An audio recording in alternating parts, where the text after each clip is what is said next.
Hi, hello everyone. Uh, this is Ihsan Akkarpuz. I'm quantic emba student. I'm supposed to be graduated next year in July. So this is my ID. This is a Dutch Netherlands resident permit, and this is my passport from Turkey. Yeah, I hope you can clearly see my name. So today I'm going to present my markets and economies presentation, uh, in which the title is Mitigating the Effects of European Union Tariff Removal on UK Bicycle Manufacturing. So here is the introduction page, I would say.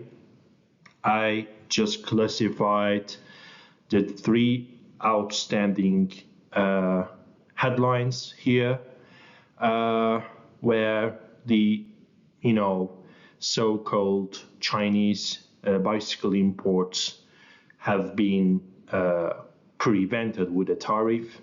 So the existing European Union anti-dumping tariff is 48.5% on Chinese bicycles, which facilitated the production of European manufacturers from subsidized pricing.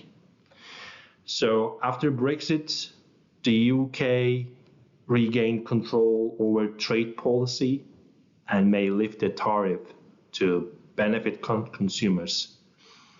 But however, this raises concerns for UK manufacturers like Brampton, who operate at smaller scale with higher costs. So my analysis explores how the UK government can mitigate these risks while preserving consumer welfare.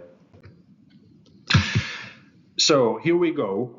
As demonstrated clearly here, I just tried to illustrate the dead weight loss. Removing the tariff shifts the market back to the worldwide price or market price, which increases the consumer surplus while reducing domestic producer gains.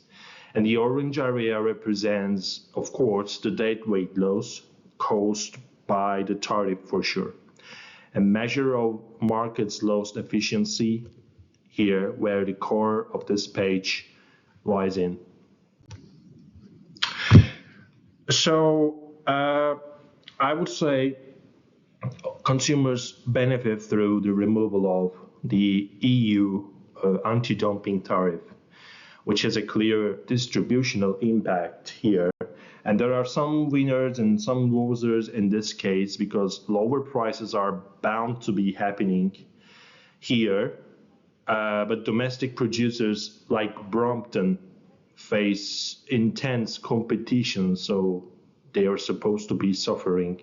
While the overall efficiency will perhaps improve due to a reduction in dead weight loss, but this comes at a political and economic cost to key domestic manufacturers, which is where government mitigation must step in at the same time. So I have, as requested, put together three mitigation strategies here and try to explain with their respective advantages and disadvantages. So the first one is subsidized by UK government, which is, to be honest, not my favorite one, but of course this should be one of the mitigation plans. Here, the production subsidies offer a direct way to help domestic firms like Brampton to be able to compete in a tariff-free market. So the tax burden in this case is key here, considering the long-term effects where lowering unemployment rate is one of the good outcomes though. So we can call it like an add-on benefit, lowering the unemployment rate with this mitigation strategy. So the second one is applying quota on imports, particularly on Chinese products. So import quotas offer a partial way to restrict foreign competition up to a certain point without manipulating prices. While they partially protect UK producers, quotas don't raise public funds and can ultimately lead to enforcement crisis, I would say. So politically speaking, they may be taken as transitional tools for a temporary relief, but they still carry a lot of risk of international trade friction. So this is also not one of my favorite mitigation plan. So the third one is I left it to the end as a last resort, the third mitigation plan. But like the other two, I like reactive trade barriers, as in previous pages. R&D support and innovation creates future-proof long-term advantages. For companies like Brampton, which already emphasize design and quality from their beginning, innovation attempts can help elevate product appeal and export strength. Even though way slower to see the benefits in the long run, this strategy will definitely reduce dependency on government-forced protectionism and encourages UK leadership in mobility technology such as e-bikes. So here you can see the comparison metrics of each mitigation strategy that I have explained so far. I'm trying to categorize the production strategies, quotas on import, and innovation. So in blue bars, you can see the short-term advantage. In pink one, the long-term sustainability effect. And the orangish or brown one, you can see the political implications. So this is, I believe, a very engaging way to demonstrate the comparison metrics. So for each mitigation plan, I've indicated, as I told you, short-term, long-term, and political implications. My priority, of course, would be on the long-term implications, long-term sustainability benefits, which is highlighting the innovative approaches.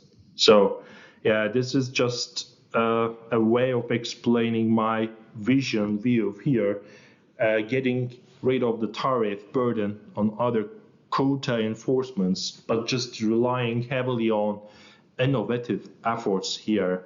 This is, as I'm a Ford employee, I'm inspired by Henry Ford. I'm just considering the long run effects for the UK economy and for the sake of Brampton Company. So yeah, this is just a brief saying goes here. So all in all, let me summarize. My recommendation would be, after, of course, considering the whole welfare effects and the political and strategical implications, I would strongly recommend to deploy R&D and innovation incentives throughout the UK local manufacturers for the sake of their futures.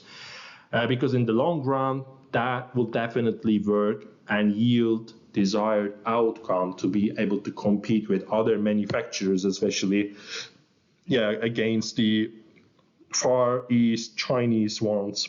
So by doing so, I can suggest implementing short-term government subsidy policies in the meantime to be able to inject some relief into the system and local producers. So thank you for your attention. Thanks for listening to my presentation. Here I have put together some references. So see you soon in the next presentations.